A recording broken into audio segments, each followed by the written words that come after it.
there, mask freaks, horror freaks, monster freaks, Halloween freaks, and circus freaks. Come on in to the Library of Horror Hotel for another installment of Creepy Cheapies with Dr. Lady. I'm a box of coat hangers, and today's mask is this monstrosity from the folks at Trick or Treat Studios. It's called Shock Walker. That's what it's called, Shock Walker. What in the world is that? Well, it is a walker from the Walking Dead TV series, which you may have heard of that. It's a little something that was on AMC for quite a while, The Walking Dead. And after a while, the Walking Dead TV series started to get a little bit jokey, a little bit silly with its zombies. And it had special guest zombies. It had cameo appearances by zombies who were designed to look like certain other zombies from horror history. This particular one is the Shock Walker because if you're not already a mile ahead of me, which 90% of you are, I think at this point, you know what this is based on. It's the Shock Monster, a very famous creation from Keith Ward and Topstone Industries that was famous back in the 60s, 70s, and it continues to be famous even today because people are putting making shock monster masks and putting the likeness on Halloween related goods and products, and everybody likes the old shock monster.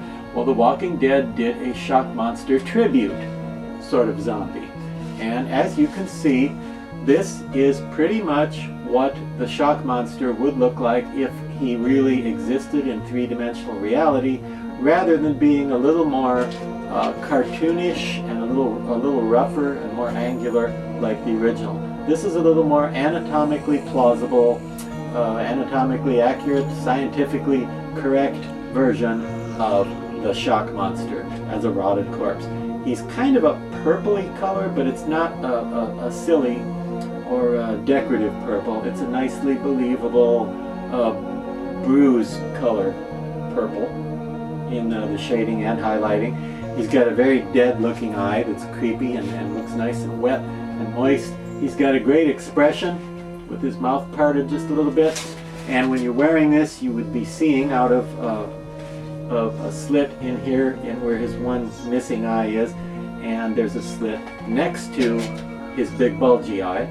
Okay, so this is sort of for people who like the Shock Monster but think the original Shock Monster is a little too unrealistic or a little too cartoony or a little too lighthearted. If you want something that pays homage to the Shock Monster and basically looks like him but looks maybe a little more disturbing because it looks more realistic, then you should have a Trick or Treat Studios Shock Walker, which came out in time for Halloween of 2018. It was sculpted by the phenomenally talented Justin Mabry, who sculpted lots of masks for Trick or Treat Studios. And the hair is really thin and skimpy, and if you're saying, oh, that looks cheap because there's not enough hair, remember, it looks good being thin and skimpy because he's a zombie. Were he a werewolf or a healthier person, he might need more hair, but I think in the case of a rotted corpse, the thin, sparse hair looks good, and it looks good that you can actually see scalp through the hair.